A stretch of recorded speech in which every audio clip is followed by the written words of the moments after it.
with Sam Seder. The destiny of America is always safer in the hands of the people than in the conference rooms of any elite. Sam Seder. They are unanimous in their hate for me, and I welcome their hatred. We must guard against the acquisition of unwarranted influence, whether sought or unsought, by the military-industrial complex. The Majority Report with Sam Seder. Ever get the feeling you've been cheated?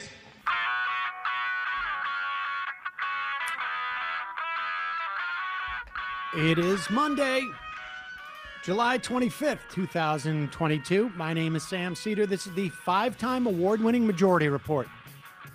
We are broadcasting live steps from the industrially ravaged Gowanus Canal in the heartland of America, downtown Brooklyn, USA.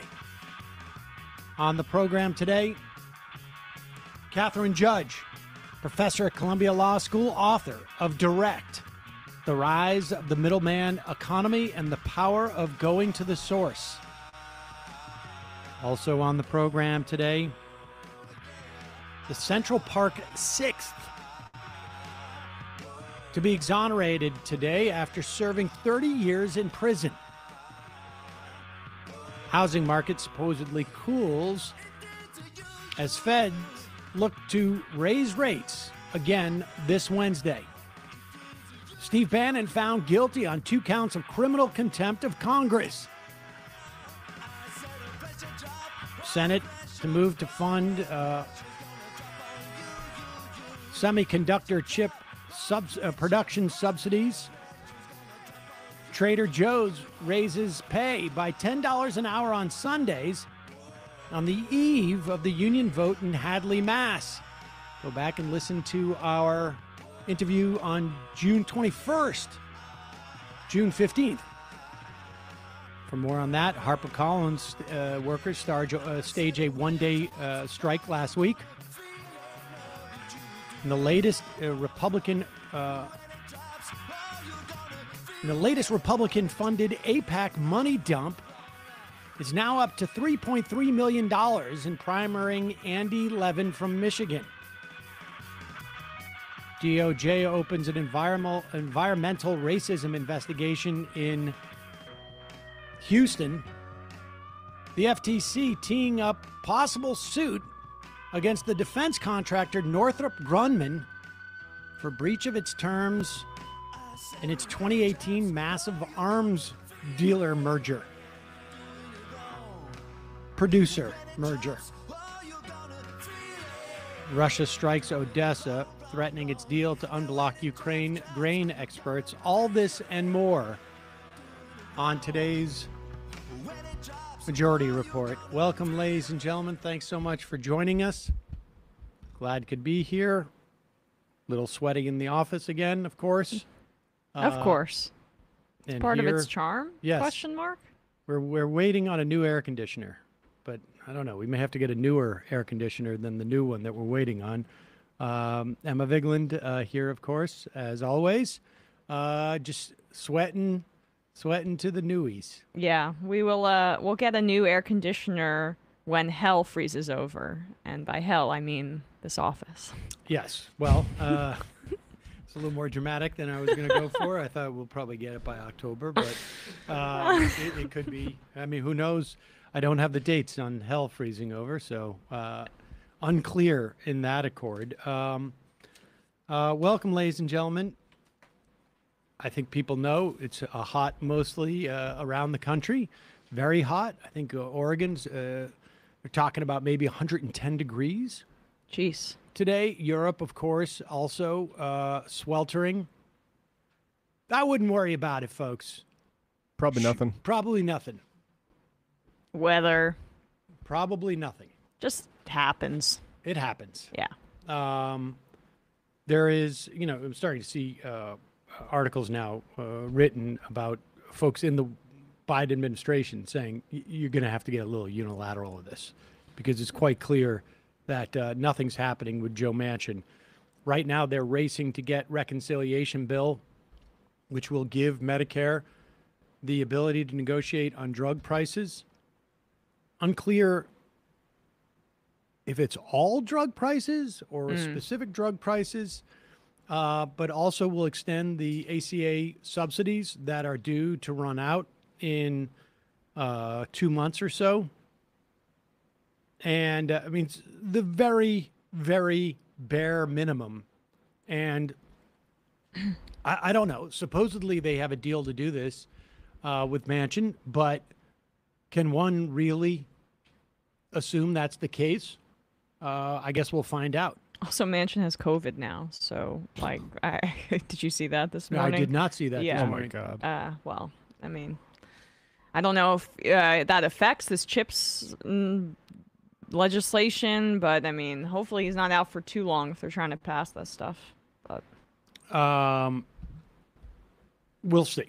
And they are this semiconductor chips subsidies to produce them in this country appear to be going through. They don't necessarily need Manchin's vote on this, I don't think.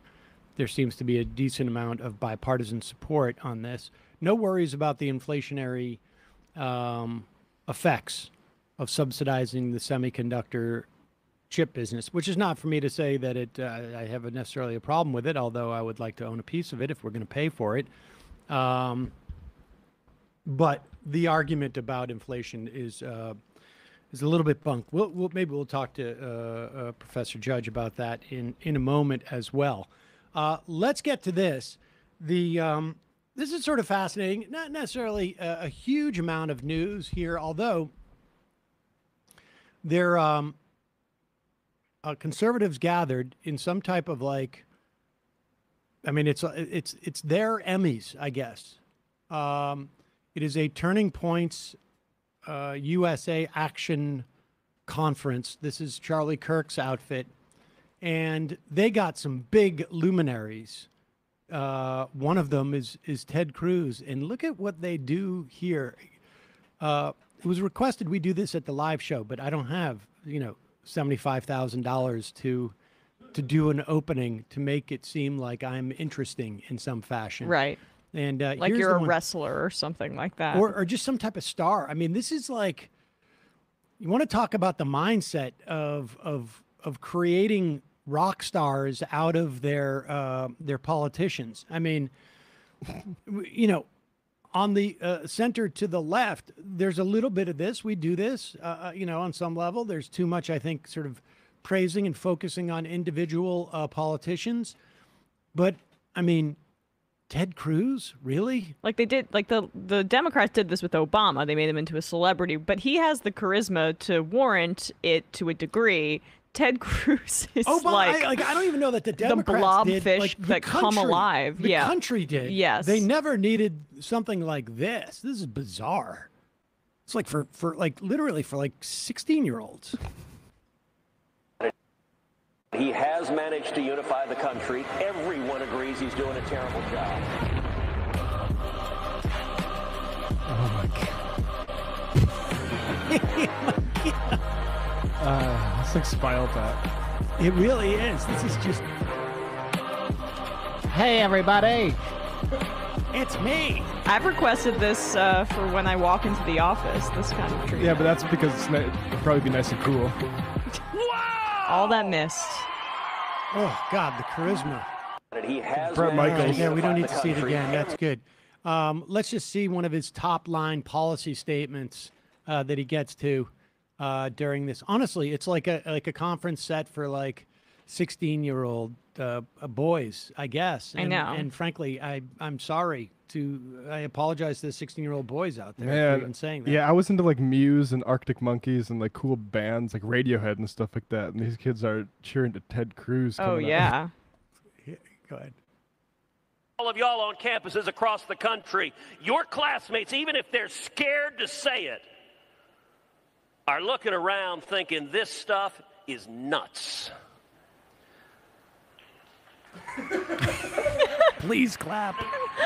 I talked to a student recently at one of our woke college campuses who said she's required in every class to introduce herself and to give her pronouns. Oh, my God. Well, I'm Ted Cruz, and my pronoun is kiss my ass.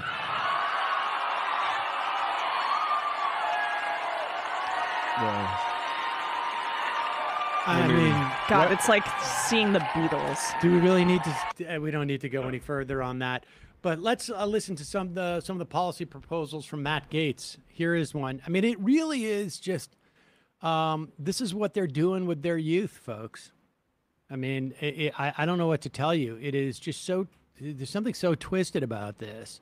I mean, were they booing at the fact that people had to introduce themselves, or they actually had to add their pronouns? Because that is really a bridge too far. Oh, it's the pronouns. Oh it's the pronouns. I'm being And facetious. oh, Yeah, I'm probably geez, like- I'm really slow on the uptick today. That's something you do on the first day of class. If there's I any know. ambiguity, you clear it up. You Yeah. give people the opportunity. It's just crazy that they act so put upon about that Oh my stuff. gosh. And the funny part is that the other complaint they would have is like, I don't know what pronoun to use. Right, exactly. It's so like, confusing. It's so confusing. I don't know what pronoun to address this person with. Oh, and now I got to hear you tell us what your pronoun is? I mean, it's just, this is what they're running on, because the Dr. Seuss controversy blew over too quickly from a year ago. So it is just this sort of like Archie Bunker style, like, I don't know, silent generation, complaints that like, it's so hard for me to tell how people are gender identifying, and also don't tell me how you're gender identifying. When were comedians first doing that? I have to press 1 for English. I mean, this was like 30 years ago. This stuff is so stale, but it's effective. Here's Matt Gaetz. You watched these pro-abortion, pro-murder rallies? The people are just disgusting. Like, why is it that the women with the least likelihood of getting pregnant are the ones most worried about having abortions? Nobody wants to impregnate you if you look like a thumb.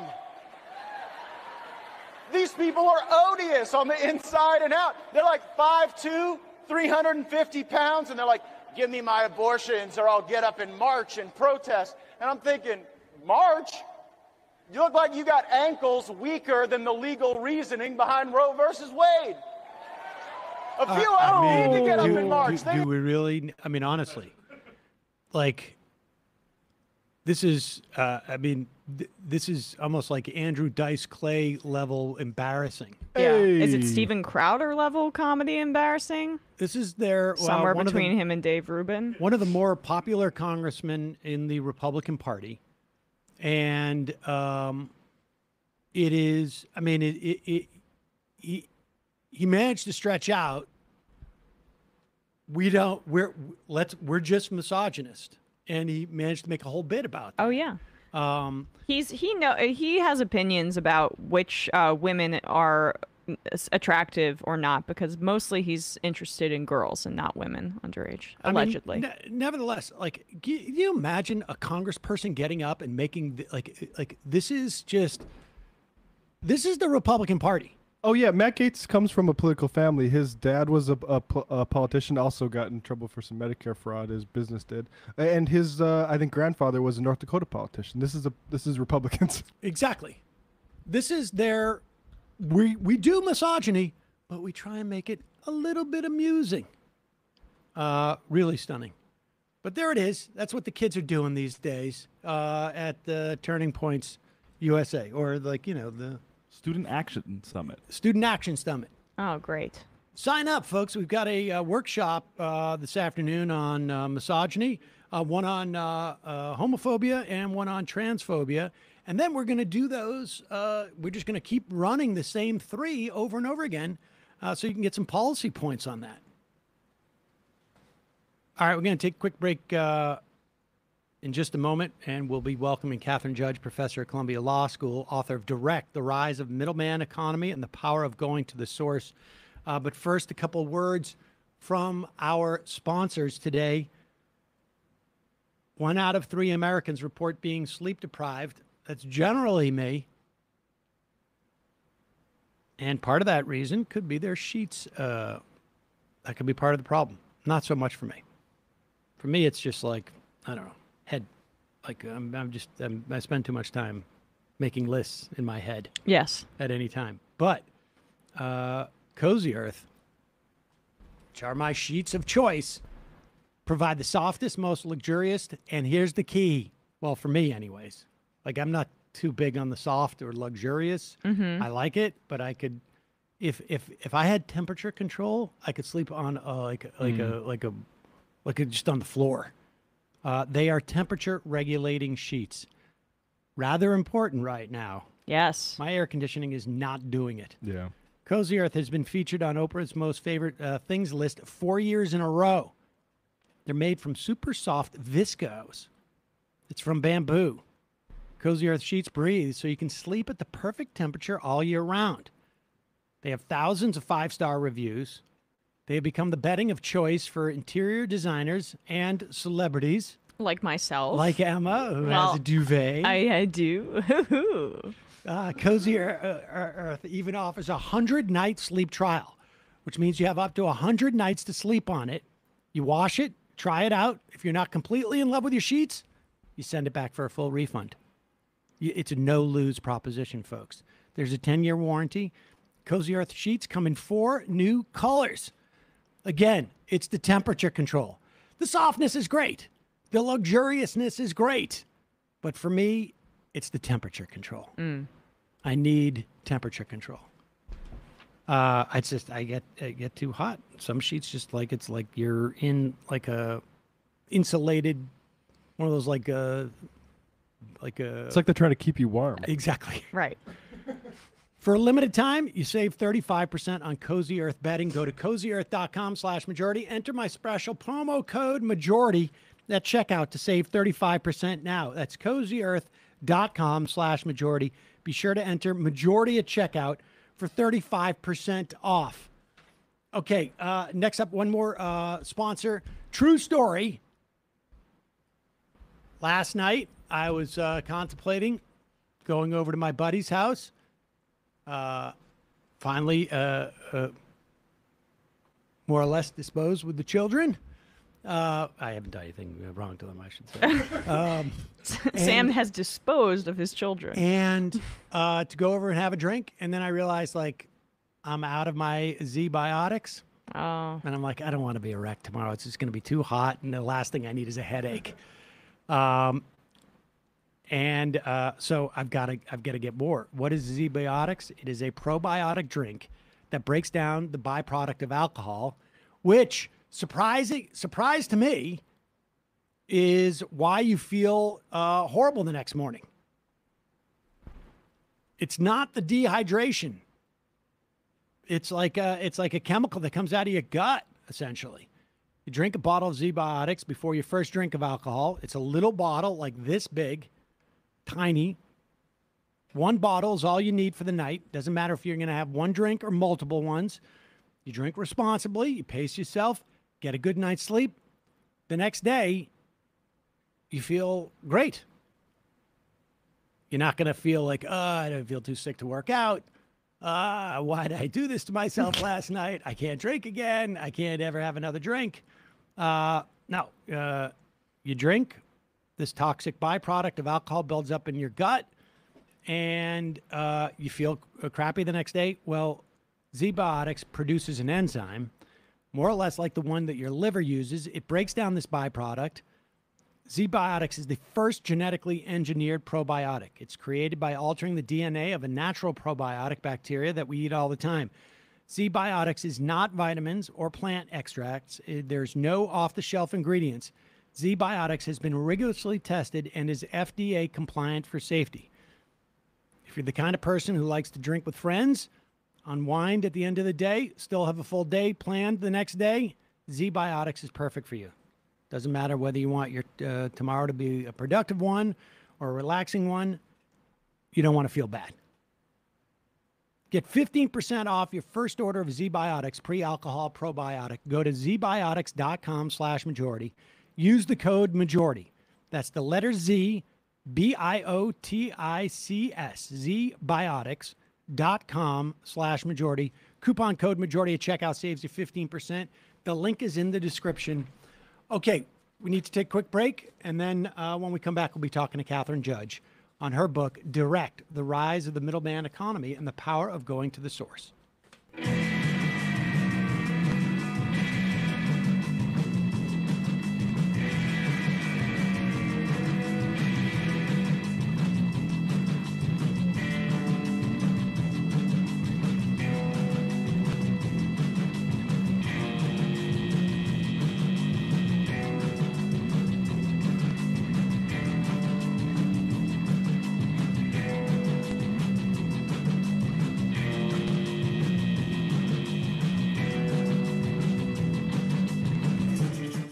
We are back. Sam Seder, Emma Vigland on the Majority Report. Want to welcome to the program Kathryn Judge.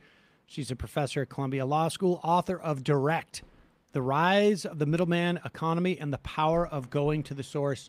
Kathryn, thanks so much for joining us. Thank you for having me. So let's just start. Like, what is the middleman economy in your words? And then I want to also get a sense of like, when did this develop? Yeah, so two great questions. The middleman economy, which is important to distinguish from middlemen, is really the combination of these really large middlemen, Amazon and Walmart. In retail, you can think of JP Morgan or Citi in banking. And then as they grew in size, we got longer and more complex supply chains. So the middleman economy is the combination of these really outsized middlemen and the long chains through which goods and money now flows. And in terms of timing, it really has been over the last 40 to 50 years. And part of what was striking and motivated me in the book is I saw this first in banking, which is where most of my work has been, a shift from community banking, where you had small institutions that were really grounded in a neighborhood based on relationships, to the growth of these large institutions that use data and then really created an international system. And I saw the exact same thing happening in food, in retail, in domain after domain. Let's talk. Let's start with banking and just walk us through this, because you attribute what happened in 2008 in terms of the financial crisis in large part to this sort of dynamic that exists there. And I think people don't generally contemplate finance when they think about supply chains. And so, but there's a lot of, like, I guess what I've been describing for years as side bets, which, just from having played poker with friends, anybody who drops out is all of a sudden wants still a piece of the action, because many of them had problems, and they would do a side bet. But will you walk us through this concept within the context of banking? And if you could also highlight when there were certain statutory changes, and I'm thinking about Glass-Steagall for the most part, that fundamentally altered this dynamic. Yeah, and so it's actually interesting for the statutory changes. Glass-Steagall is a huge part of it. The removal of the Glass-Steagall wall, also real-legal, and so I'll get there in a second. So traditionally in the United States, we had a system of unit banking, which means we really limited the ability of banks to grow geographically. And so we had small banks that were scattered across the country. At the height, we had about 16,000 different types of different bank and thrift organizations. Sometimes they had local branches, but they generally constrained to a state, and oftentimes really operating out of an area that was small within that state. And we can go back and look at the way that they banked. And we can see that they were willing to take risks, for example, on small businesses, making loans that were not economical, because they expected to get that business from the small business if it grew and it was successful. So they were really grounded in relationships. They were really grounded in their community. They were taking money from local depositors and cycling it back into the community. And there were some fragility problems with this, but there were also some advantages. So there were some significant trade-offs.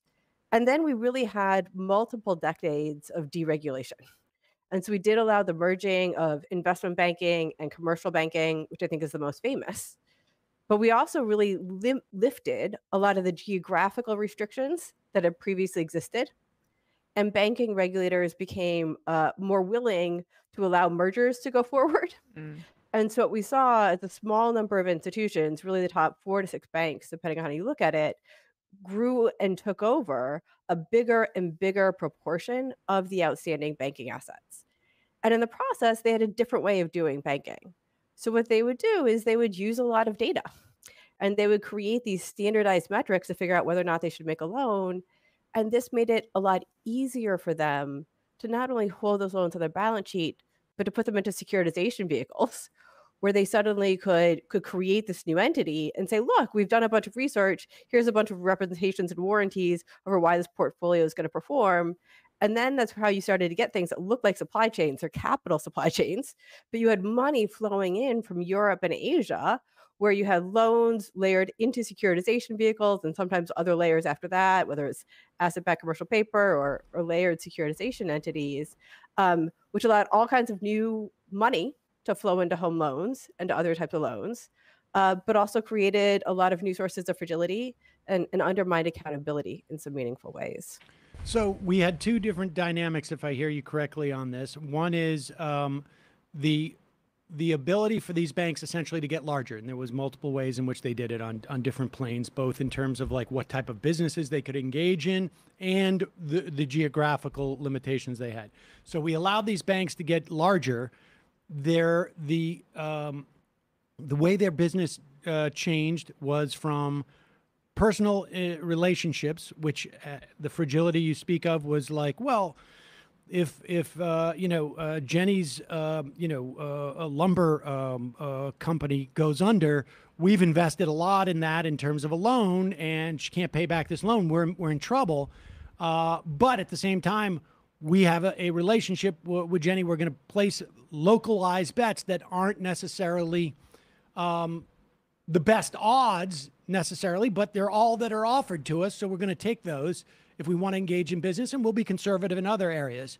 Whereas once they get bigger, we forget about Jenny and we just look at the sheer volume, and we're just going to place 30 bets out of the 1,000 that we could. And we know that statistically those 30 should, 15 of those should pay off and pay for the whole suite, essentially, for everything. Yeah.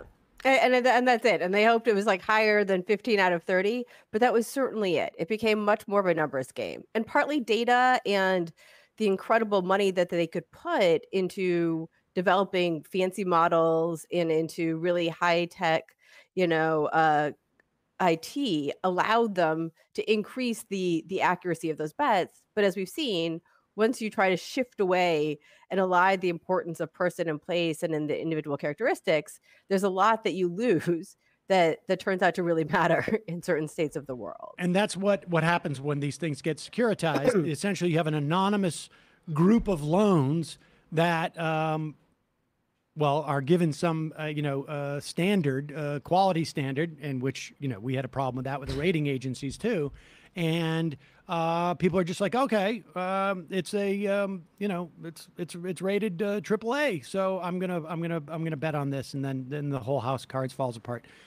So how does this also apply to let's say retail? I mean, I get a sense in terms of Amazon, less so with Walmart, but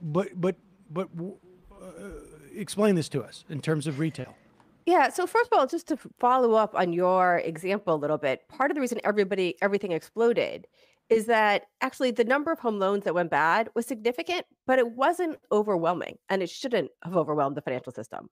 A core challenge is those chains were so complex that once people didn't rely and didn't trust the ratings, then suddenly you were in a situation where people had to instead find out for themselves what they'd be worth, and they couldn't do that in a timely way. So market participants didn't know, and regulators didn't know, and that exacerbated the fragility. And that's where we are right now with supply chains. So in different but similar ways, and I do think this applies to Amazon and not just Walmart, even though the mechanisms are different, you see this incredible scale, right? You have these middlemen that are suddenly feeding so many more consumers that they want things on a whole different scale. And at that scale, it seems efficient if what you're trying to do is minimize price, to kind of disaggregate the process of production, because every little bit of cost savings that you can get from doing this step and wherever it's cheapest to do that step seems worth it at that level of scale. So we see the growth of the size of these middlemen, And then we see a change in production from being something that not only happens in the US to something that happens abroad, to then being actually a multi-continent undertaking where different pieces are carried out at different places along the way. And that works really well when everybody trusts the system to work, just like it works really well when everybody trusts ratings. The problem, which we've been experiencing for a year now, is once that system starts to break down, rather than engaging in self-correction, the dysfunction creates further dysfunction and the fragility builds on itself. So there's a lack of resilience that is costly not only to the players, but to the rest of the economy and society. But does it work really well at the even in its initial orientation? Because the dynamic of these middlemen, particularly with supply chains, is that it drives up prices unnecessarily when you don't have the deficiency. It seems to me that it creates a higher burden on the consumer than is really necessary, all while it allows for everyone else involved to get richer. Yeah, so there's certainly significant costs along the way, and it depends on, this is where the setting matters quite a bit. One, we do see that all of the attributes that make the large middlemen so good at their jobs also give them outsized power. So they contort the evolution of the market, and they also contort the rules that are governing their activity, right, in ways that do allow for excess concentration, and that has harms. The other real challenge is as these chains become more complex and the middlemen become so powerful, there's a lack of information. And that goes to your point about the burden on a consumer. If all you care about is kind of the highest risk-adjusted return or the cheapest price relative to the good you're receiving, the system might seem like it works all right. But if you actually care about whether there's child labor involved or the environmental impact, then suddenly the burden on you becomes extreme and the ability to hide things also becomes extreme. And of course, we also get the type of we have the fragility of the supply lines that we're seeing now. And I want to circle back to this in a bit because they're just about to pass this chips bill, the semiconductor chips bill, which ostensibly is addressing at least a very specific element, but semiconductor chips in our today's society obviously have implications in a lot of different industries. But how is what we're talking about now different from like an antitrust issue? Because we have this aggregate, and so much of this is a function of size, it seems to me, that size both engenders the problem because it also provides it creates a different sort of structure in which people can do business. The bigger banks all of a sudden just rely on data. The bigger retailers, have a certain monopsony, and so they can sort of dictate terms to their sources and suppliers. How is this not exclusively an antitrust issue? So it is an antitrust issue, but it's more than an antitrust issue. So first of all, one of the takeaways clearly is we need to do a better job with antitrust enforcement. And a lot of these domains, the problem has grown to be bigger than it ever ought to have been allowed to become, because a lot of this does overlap with the classic harms that competition policy is meant to address, which are the dangers that flow from that excessive concentration. And kind of there's been a renewed interest and renewed appreciation of the variety and depth of those costs. So part of this is, yes, we need to be doing a better job enforcing antitrust law. And we need to do so particularly when what we're talking about are intermediaries or middlemen, because the harms there are significant. It goes beyond antitrust, though, in a couple of different ways. One, antitrust traditionally has not been focused on the fragility dynamics.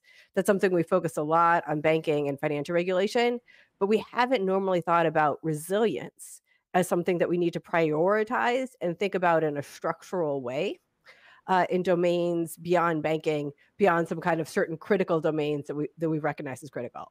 And I would say right now we're at an inflection point where we recognize that building in resilience is going to require a broader set of tools, both by companies and by regulators, and that has benefits that overlap, but are certainly not synonymous with what you would think about with antitrust. It could arise in other areas. And the other thing I'd say, there's additional solutions of what we can try to do here.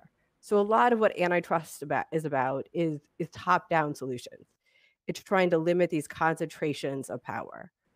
But once we start to understand the structure of the middleman economy, then we realize that another way of trying to balance out the playing field can be creating the infrastructure that we need to build resilience, but also competitiveness and an outside option from the bottom up. So whether that's a post office, whether it's kind of, subsidized reshoring of particular activities, it allows for a broader thinking about the types of interventions that we need to achieve the outcomes that we want to achieve. Okay, so let's just start. I want to sort of unwind some of that there. By resilience, like what do you mean by resilience in this instance? Yeah, so resilience is in the face of a shock, and it can be an endogenously created shock where 2008 the banks had made overly risky loans, and so they created a shock that then reverberated and broke down the system. Or it could be exogenous. I mean, the pandemic was an exogenous shock relative to supply chains. So resilience is in the face of a shock to a system. How well is that system able to keep functioning? How well is it able to keep provisioning critical goods? And so in banking, that's about like, are you able to keep making loans? Are you able to keep accepting deposits? Are you able to keep providing liquidity? In the real economy, it's about PPE early on in the pandemic. Like one was just there was a shift in demand relative to supply. But a second is a lot of our sources were in Asia and we suddenly couldn't access those sources. So how is it, even if we have to pay a little more in good times, can we ensure that we have at least a consistent access to this good in good times and bad times? We're seeing that right now with baby formula. I think the semiconductor is a part of that. It's like, how can we make sure, even if we don't reshore all of production, that we have an adequate domestic capability or capability in friendlier nations and in closer geographic areas, such that when there's a shock to the system, whether that's invasion of Ukraine, whether it's a pandemic, or whether it's a huge shock to housing prices, how well can the system continue to function and provide the services and goods that we need? Okay, and so I guess the limitations on antitrust is that it is more, I guess, reactionary on some level to attempts to consolidate. Although I guess we could unwind things and bring things back. I mean, for what it's worth, it's happening with Northrop Grumman, maybe with the FTC, but that you argue that we need to sort of create a new infrastructure for which we deliver these goods and services, I guess, from the bottom up. Like what, when you say we, are we talking about our government doing this through like some type of industrial planning or what comes of it? I mean, because we're seeing it with the semiconductor thing. On some level, it's also sort of like, okay, well, we're providing subsidies, and I guess the benefit is that we're not going to have a scarcity of cars going forward, theoretically, because they need semiconductor chips and they can't get them from wherever it is they're buying in Asia because, there's a lockdown or something. I guess that is also the benefit. I also sort of inclined to think like I'd like a little piece of what I'm investing in terms of cash, but or ownership or equity. But is that what we're talking about? Walk us through what that means to do it from bottom up. Yeah. So first of all, I mean, both in terms of who's doing it, I think it's both the government. It is kind of individuals can make different decisions, but really it's government. It's also companies starting to make different decisions. I mean, I think it's always noisy when the government does a lot of reforms, how much private shift there is. But we're already seeing companies making very different decisions in terms of their supply chains, both in terms of at times diversifying sources, but also deepening relationships, trying to limit some of the excess complexity, because I think they have been more focused on those short-term cost savings than their ability to access goods over the cycle. And for car companies, which you referenced, I mean, not only was it a contributor to the inflation, which has really harmed all of us, but it was harmful to those companies. I mean, they lost out on an incredible volume of sales in 2021. So not only car companies, but other industries are looking at that and starting to realize, oh, well, maybe to be able to maximize kind of our long-term profitability, we actually need to make different decisions. Nonetheless, the level of investment you're going to get on a purely private basis is probably always going to be insufficient relative to the public goods that we want. So part of it is a private correction, and then it is a public correction.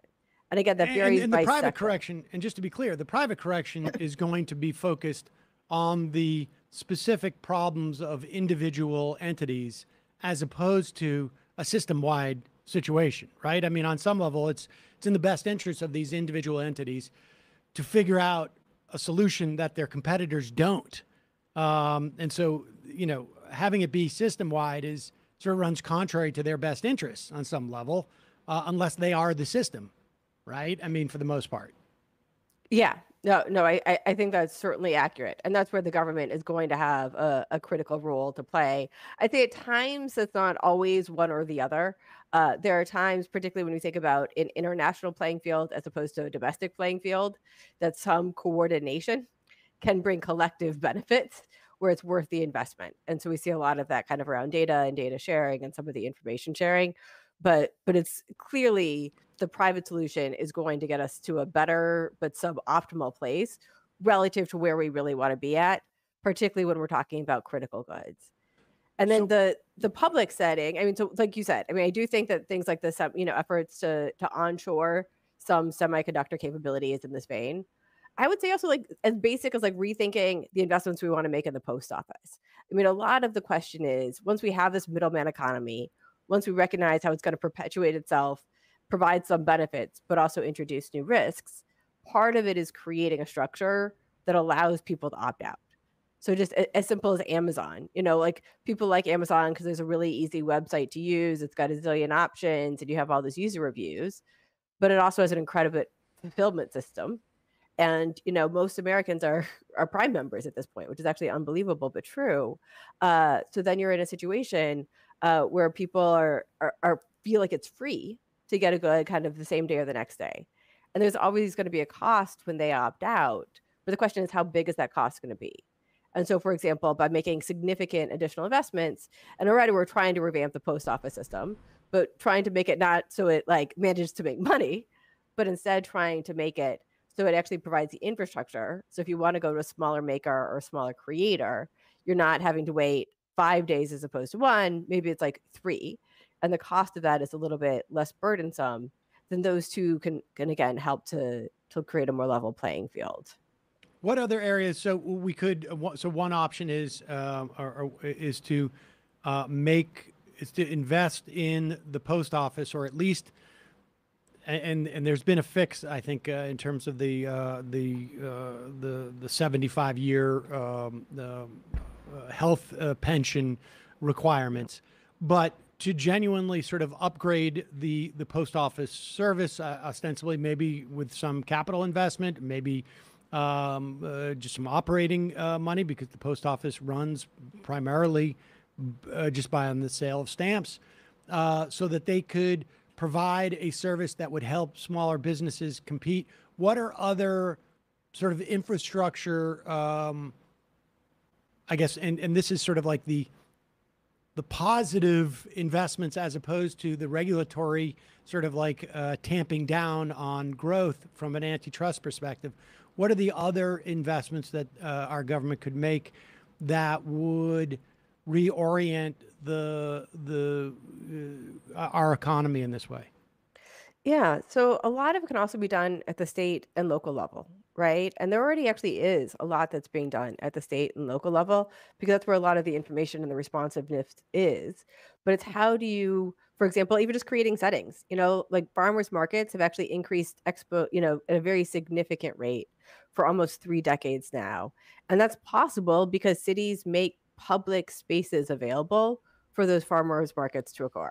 And that might seem like a small decision, but it requires a lot of effort, requires some investment, some figuring out the logistics, but it makes a very significant difference. So now people still go to grocery stores. It's not that people who shop at farmers markets don't also go to grocery stores, but in choosing to be able to opt and get even a little bit of their food more directly from the farmer, where it's either the farmer or kind of somebody on their behalf, where there's a much shorter chain, there's more information, there's more accountability, and there's actually spillover effects in terms of how people eat in other aspects of their diet. So there's a lot that you can do in terms of kind of creating the spaces for connection. And it seems there's like a sort of a third element that is necessary too. I mean, with antitrust and these sort of various sort of positive initiatives, and that is, the idea that it's going to be a little bit more expensive to do all this, but ultimately going to provide for a better societal good. What do we do about the fact that we have people who can't afford to shop at a farmer's market, and that, farmers markets are generally situated, for the most part, not totally, either, extremely rural areas where it's not, that, or in cities where there is a higher concentration of wealth, specific areas of that city, because, it's more expensive. Like, what do we do on that end to make all of this work? Yeah. So, I mean, farmers market, just to build on that example for a second, one of the things that we're already doing very often is oftentimes you are able to use SNAP benefits at a farmers market. And that does, and there's been specific research looking at people who are using various types of government subsidized programs, and there are positive beneficial effects on their overall eating when they're making those decisions. So it's expanding not just the ability to use those types of benefits, but really kind of advertising it away so there's greater awareness that makes it a real option. More generally, part of what's interesting is we tend to think about consumers or investors and our status as consumers or investors, right? And part of what I try to draw out in direct is that is a segmenting off of the different parts of who we are in ways that have really been destructive to a lot of what has traditionally been the kind of the backbone of the economy and the way that feeds into society. And so part of what's been interesting to me as I've written this book, a lot of people living in cities, when I talk about more direct exchange and shorter supply chains, they're like, oh, you're talking about these like boutique little places in Brooklyn or in Silver Lake and these like high-end areas. But actually, I've gotten incredible responses from people in Ohio and South Carolina asking me to come talk because they already see this happening in their communities, because it's the way a lot of people are already making money on the side. There's already actually a lot of very small business. And actually, over the last couple of years, we've seen a record number of small business starts, which has been really interesting to see. And so part of what's interesting is that it is actually already happening, not as a complete displacement, but as a little bit of a counterbalance, where people are finding ways to take kind of what had been hobbies and make them profitable. And oftentimes the only way to do so is when they are not paying incredible fees to middlemen, but they're finding ways to harness and connect to people in their communities, or using kind of online websites that make it relatively low cost for them to sell their goods directly, rather than trying to kind of fight in a highly intermediated system for visibility.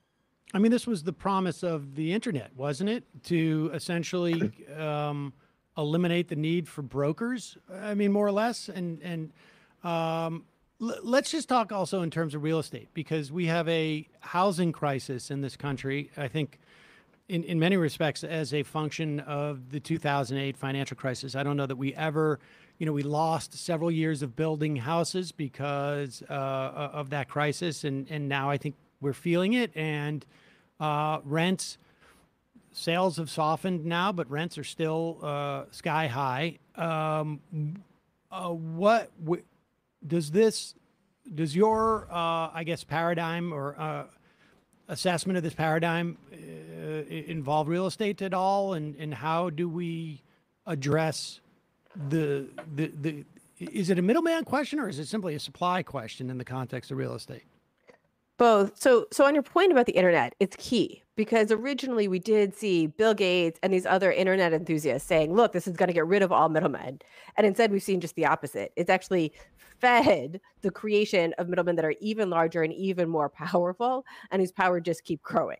Right. And so we are seeing that with Amazon and other spaces, but we are also seeing Etsy and Shopify and these alternative spaces start to arise that do allow kind of an alternative ecosystem So it's not just an alternative way of getting the good, but you need to kind of the fulfillment on all the different pieces. But what we're seeing with the internet is it's led to both. And so it's not that the technology alone could be harnessed either to make the powerful players more powerful, or it is also starting to be harnessed at times in trying to create these smaller areas. For real estate, I'd say it's a bit of both. So one, there's just an underlying supply problem where, again, after 2008, we had housing starts that were too low. And I'd been at conferences with housing experts in late 2019, and they said, we have too few homes. And it took a while for everybody else to wake up to that fact. But that was a problem that had been building for a very long time. That being said, one of the ways this problem really rises in real estate is in real estate agents. So when I talk about there being too many middlemen, sometimes that's kind of like Amazon and this whole long supply chains.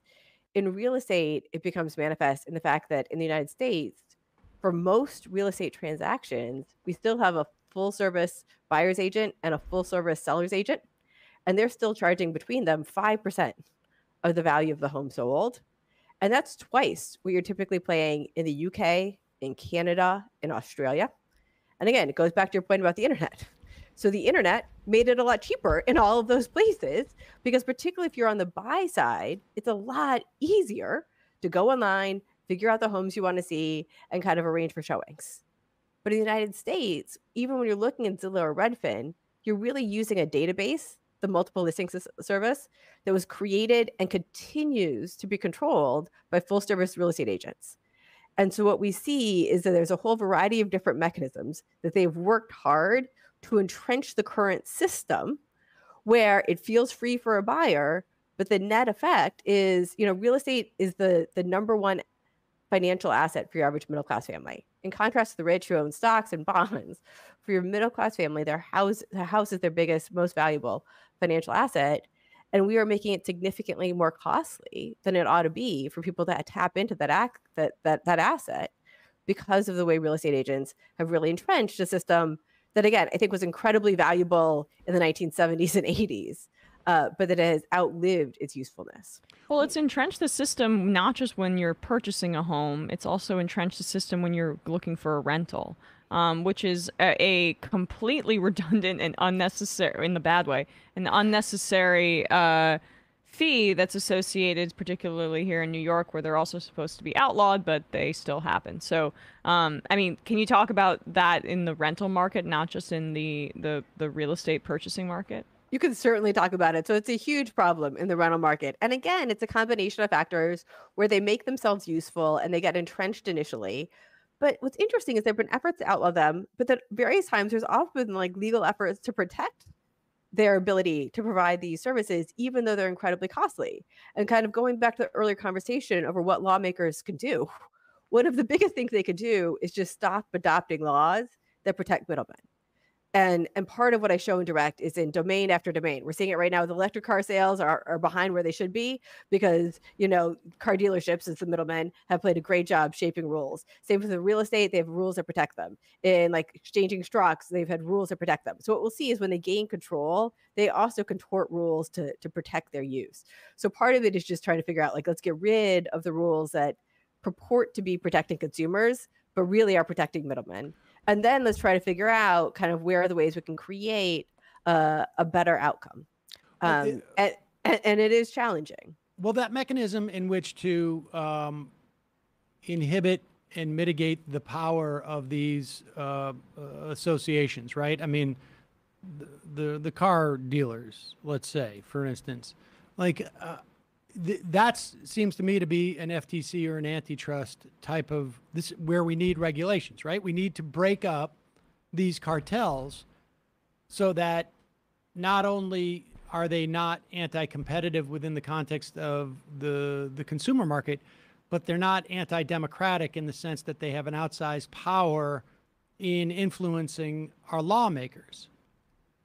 And that's exactly it. And part of what's interesting is antitrust enforcers have recognized this for a long period of time.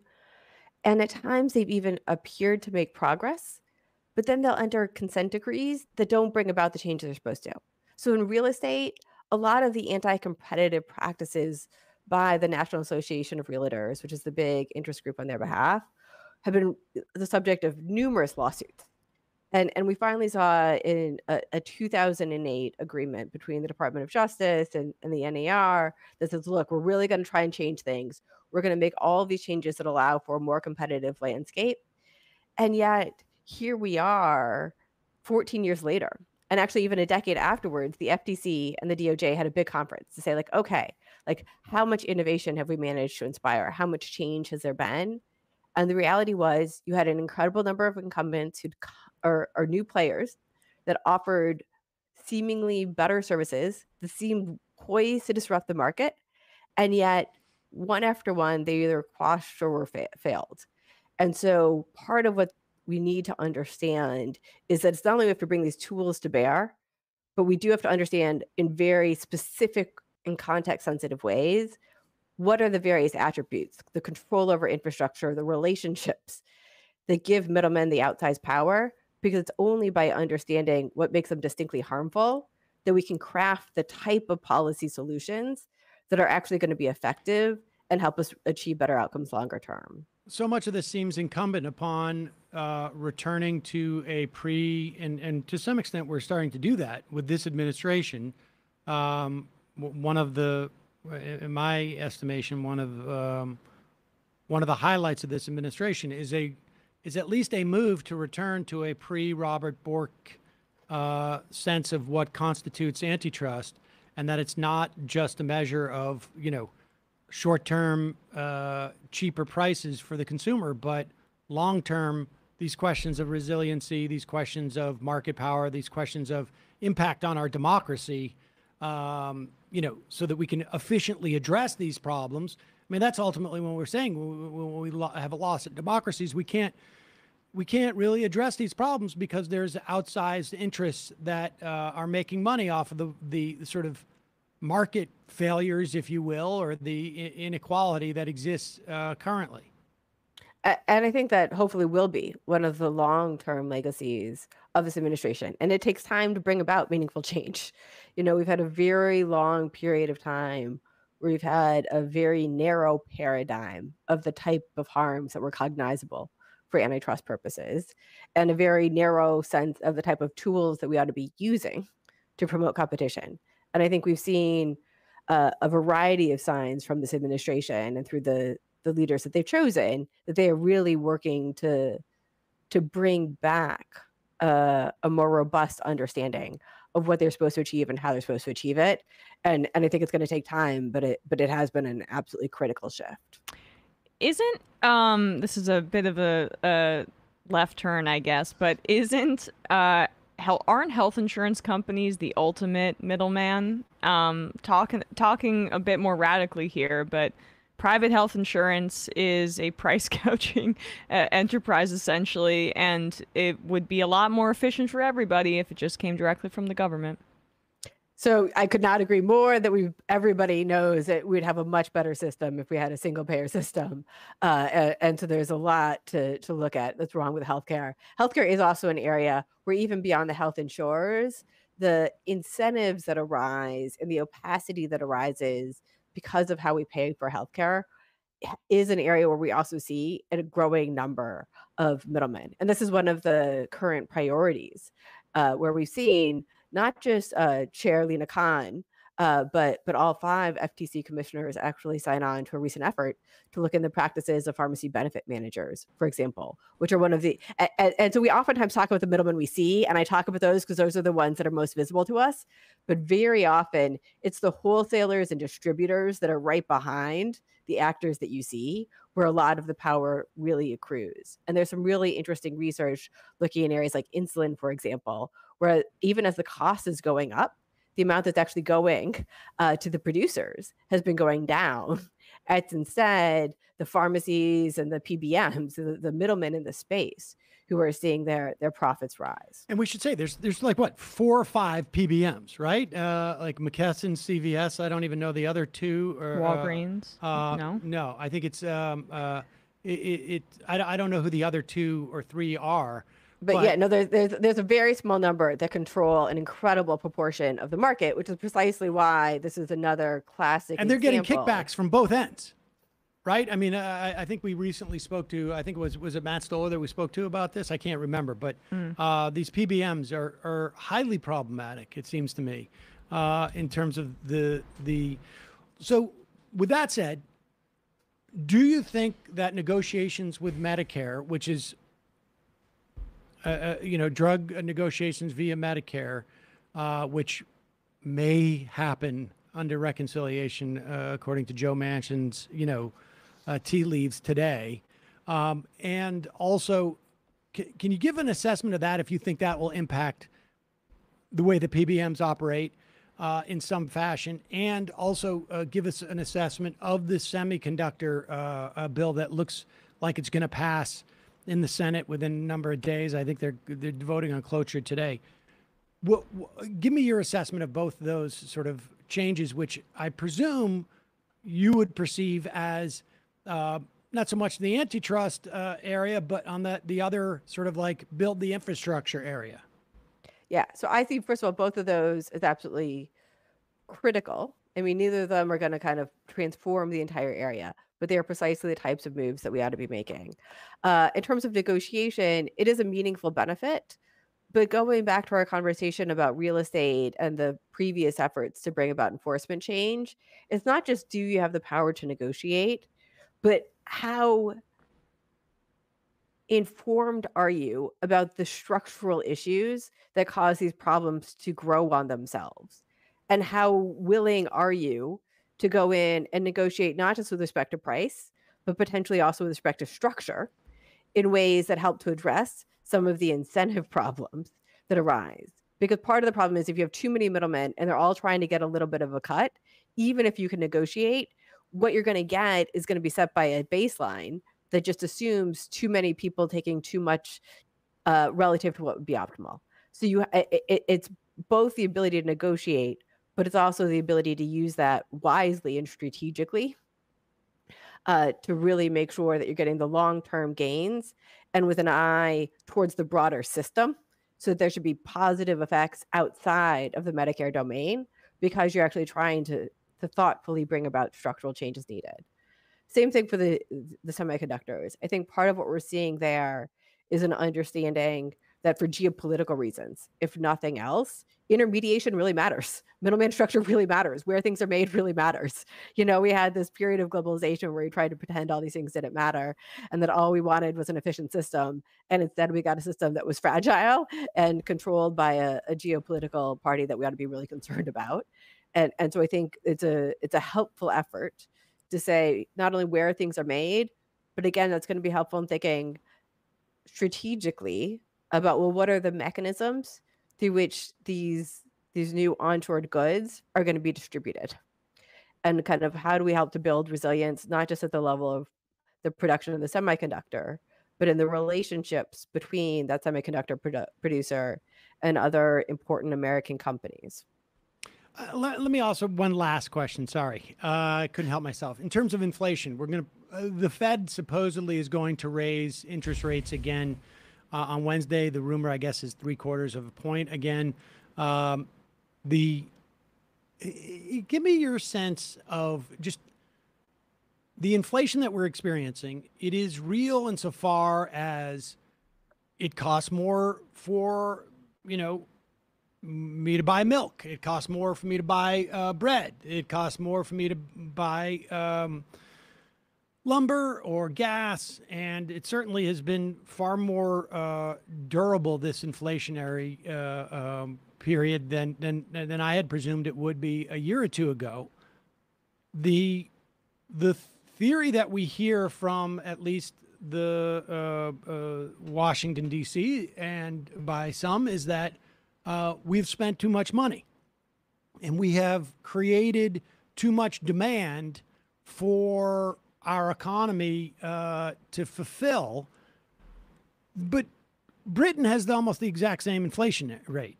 There's a disparity between the cost of oil by barrel and gas that is out of whack with what we've seen in the past. I mean, how much of this inflation, and I don't mean real insofar as it's experienced, but how much of this inflation is driven by the dynamic that we're told there's too much demand relative to our production, I guess, capacity as opposed to ability, right? Because like there isn't all of a sudden overnight, all of a sudden, like everybody's just got much more demand associated. It's just, it's changed a little bit as to what people want. And, you know, we still had total lockdowns in major production centers in China, like as of, I don't know, 6 weeks ago, maybe less. How much of what the Fed is doing is really about inhibiting what's happening in the labor market versus what's happening of these inflationary pressures? Yes, I think it's key to step back and to think not only about the choices the Fed is making now, and yes, it looks like 75 basis points. They feel like they're behind the curve. They need to feel like they feel the need to ramp up quickly, but how we got here. One, I would say we had artificially low prices for an extended period of time because the prices were enabled by these inherently fragile supply chains. And building an adequate amount of resilience is going to increase price levels some. That doesn't mean a loop of ongoing inflation, but that price levels should even out at something higher than what we saw previously because they were artificially depressed because of the fragility is built in the system. It's the same thing we've seen in credit creation, right? Credit creation is plentiful today, but slightly less so than it was pre-2007 and 8 and Dodd-Frank because we decided we needed to invest in a more resilient system, and I think we need to do the same for the rest of the economy. But part of what is really interesting here is not just, as you said, the overall supply versus demand, but the Fed was also really slow to realize that the supply chain problems that started to become manifest really in 2021 were going to be persistent and grow before they corrected themselves.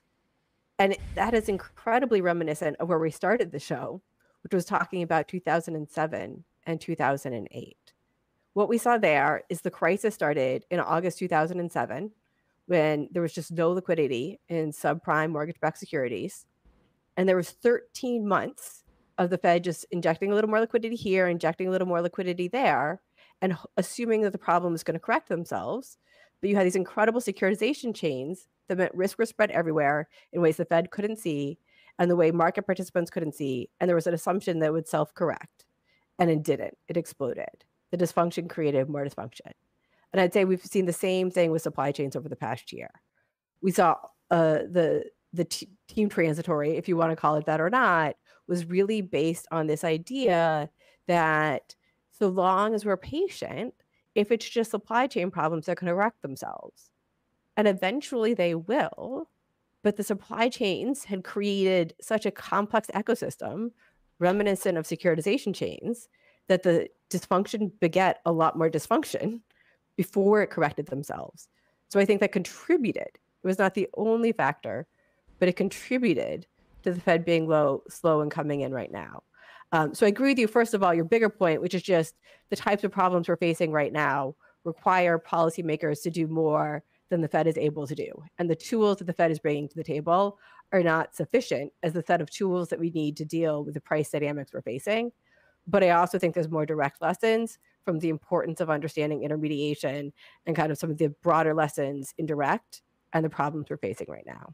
But I mean, but wasn't the other problem that the Fed had in making this assessment, and I'm still not necessarily convinced that the Fed needs to react in this way, because I think it's not only not a blunt, not only like a sort of like a precision.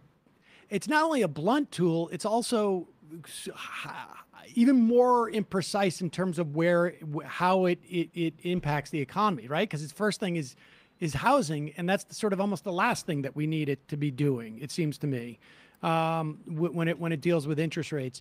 But the other factor too was, you know, nobody could predict what COVID was doing, and nobody would predict the political response to the virus, because, you know, in New York, we have more people in hospital today than we did this time last year, and nobody's talking about it. And that's a political reaction to COVID, which, you know, Nobody knew if people were, I mean, I look at a restaurant and just, you fired all of your wait staff because people weren't coming in. You went down to a skeleton crew because you're just doing takeout. And then on some Friday night, all of a sudden, everybody shows up to come in and eat, and you don't have a wait staff. And you don't have as much food. And so you just say, well, there's a half a dozen people who are willing to pay three times, twice the amount for a hamburger, and I'm going to raise the prices, and maybe I'm making actually my profits are a little bit higher. Like, I guess my question is it really inflation? Not so much in the way that people feel it, but the way we respond to it. If we see profits rising in the way that they are, right? I mean, like, productivity should not be going up in the way that it's going up. If it's like, inflation seems to me to be too imprecise of a term, because inflation can be the things that are causing the rising of prices, or it could be dictating the response to those rising in prices. And those two things are not always the same thing. No, that's key. And I think unpacking the two gets back to the need to think more broadly about what are the set of tools and what are the actors that need to be playing a role, helping to address the situation. And also, how do we start to think about this, not just in terms of response, but in terms of prevention? So going back to your point earlier about antitrust in this administration, and I'm biased here, I should say my husband's currently in the administration, one of the critical moves they've made is they're not only like, all right, we're going to appoint Lena Khan to head the FTC, but we're going to create a competition policy committee that really says this is something that needs to be embedded in the missions of a much broader set of actors.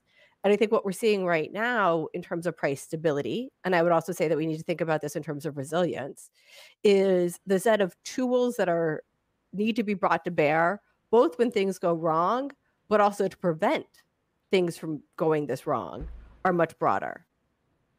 And what about price controls and maybe nationalizing things? Like, I mean, if a gas refinery, if a refinery will not expand their capacity because they don't want to produce too much gas and then not make the profits that they're making, I mean, like, why can't we say this is a national security issue and you're going to do it? I mean, couldn't we be using the defense, production authorization? Couldn't we be using that more liberally? And couldn't we also be talking about price controls where we're seeing profits grow exponentially, and it's supposedly other issues that are causing, these hikes in price? I would argue that what we actually need to focus on is not trying to come in right now and fully just address these problems at the outer margin with these types of tools, but instead think structurally about what got us to this position. And that's where, again, going back to the rise of the incredibly large middlemen and the supply chains, the Middleman economy, as drawn out direct, part of what we see is we created a structure that was inherently fragile. And part of what that means are these boom and bust cycles. And so how do we start to think more long-term and structurally? So I actually think things like, let's onshore certain types of critical capacity. Let's think about industrial policy. Let's think about competition policy. Let's really understand, kind of in terms of actual terms, industry by industry, what is the structures that we're dealing with, and what are the incentives and problems that flow from that, that allow us to try to make the decisions that are going to avoid kind of circumstances like the moment that we're currently in. Kathryn Judge, professor at Columbia Law School, author of Direct: The Rise of the Middleman Economy and the Power of Going to the Source. Thank you so much for your time today. Really appreciate it. We'll put a link, of course, to your book at majority.fm. Thank you. Thanks so much. All right, folks. Emma just took a... I'm feeling a little sick. I don't know what's going on right now. It could be because it's like 150 degrees in here. Yeah. Well, the good news is there's a flash flood warning outside, so... Oh, that is good, actually. Maybe it cools things off a little bit. Hopefully, yeah. Doubt it. I doubt it. All right. We're going to take a quick break, head into the fun half. We're going to have Maddox take a look at Emma. Just a reminder. Liquid it's IV. your support. It's exactly. It's your Honestly, support. I should. Yes, you should. That's why I got mine right here. Yeah. A little free plug for them. It's your support that makes the show possible. You can become a member at jointhemajorityreport.com. You know what? Let me just read. I got a couple of emails that I wanted to read just because I want it to be in the free half of the show. Many times on this program, I have asked, if we could nominate KBJ before Breyer had stepped down and confirm her, right? Why couldn't we do this before? And stack them. And we got one answer. I don't know if it's one answer. I don't know if it is. But it's from a listener. I'm a law student. I posed Sam's exact question to the law school subreddit a few months ago. Take this response for what it's worth, given the source. But the answer I got was that the Judicial Commission would no longer be valid if a new president took office because it would not be signed by the sitting president. Now, that seems reasonable to me, but it also suggests to me that, like, why wouldn't Biden right now just nominate somebody else, go through the confirmation while the Democrats still have the Senate, and if, God forbid, one of the right-wing justices do not pass away, then okay, then that nomination doesn't happen. But like Obama, when we controlled the Senate, when there were Democrats who would have voted for Merrick Garland, I guess. Mm-hmm. Why not nominate that person before then? And could the president also, thinking through that hypothetical, could, let's say Obama stacked a couple, could Biden just sign it even if he lost the Senate? But there's this already went through that commission. I'm just going to put my signature on that instead of Obama's. It seems to me, I mean, you could, if it's still hanging there, although I'd imagine once the term of the Senate maybe ends, maybe that also becomes a problem. I'm not sure. But I mean, they won't even get rid of the parliamentarians, Sam. Well, not just get rid of the parliamentarian office, which is what I would like. They won't even change the person who's the parliamentarian. Right. And we know that Bush during, I think it was 2002, or maybe it was even 2001, trying to get rid of, they fired the parliamentarian in the Senate to get some Bush tax cuts going. Also, email. The other day, we did a video on a guy named Jason Rantz, R-A-N-T-Z. Mm-hmm. And I said, there's no way that he's a right-winger he was on Fox. He's a radio guy. And he surprised the Fox viewer by saying, AOC was right about needing a new, a rise in pay. Salary for Congress people but she's the wrong messenger because she sucks. She's a girl, an insufferable millennial. Yeah. She's a girl. She's actually he really stepped in example of, but nevertheless. Yeah, somebody who had to work for a living before. Exactly. And so I speculated that there was no way that was his real name. It was yes. Whenever you hear anybody in radio my name's Lenny Bruce, or, well, not Lenny Bruce, I guess. That would be weird. But my name's Billy Bruce, or, Bruce Kevin. Whenever there's two first names, that they changed their name. And I was like, Jason Rantz, that's just too on the nose. Yesterday, you played a clip of Jason Rantz and speculated it's not his real name. You're right. His real name is Jason Antebbe. I went to college with him, where he did a shock jock radio show on our college radio station. My personal connection was that as a freshman, when he was a senior, he used to, I don't know if I should read that. It's an accusation that cannot substantiate. But we do know his real last name ended in a vowel, which was too ethnic for right-wing radio, probably. Well, I think he changed it. Well, maybe he didn't change it then. Anyways, apparently this guy claims that AOL, Instant Messenger, was used as a conduit between that guy and other freshmen.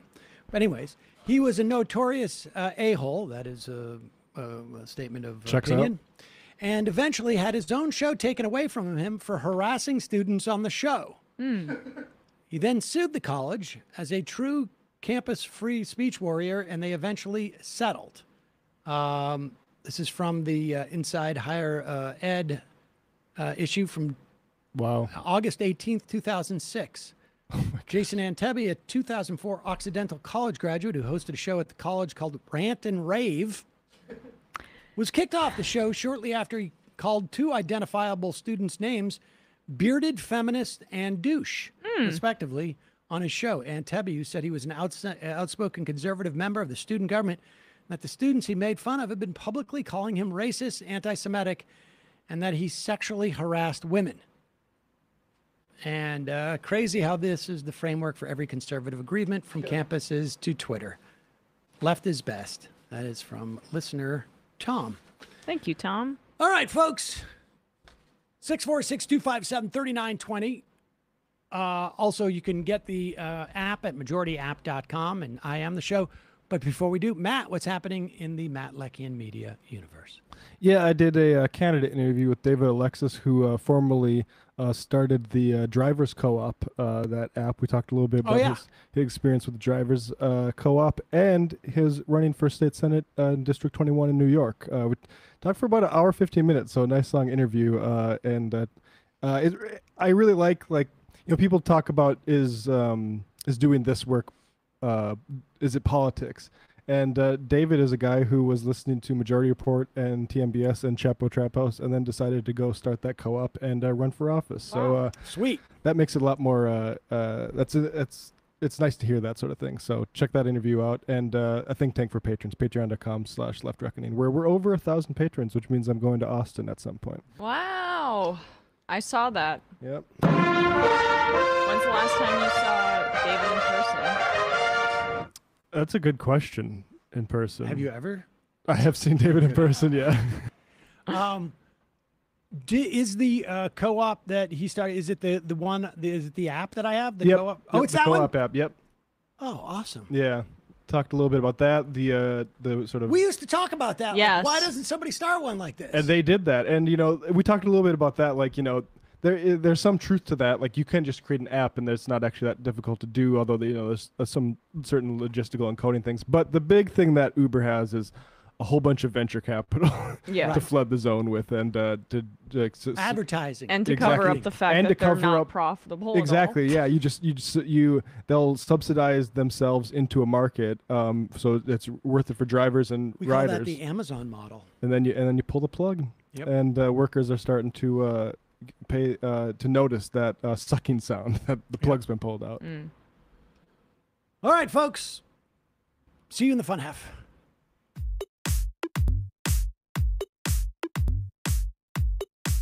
Left is best.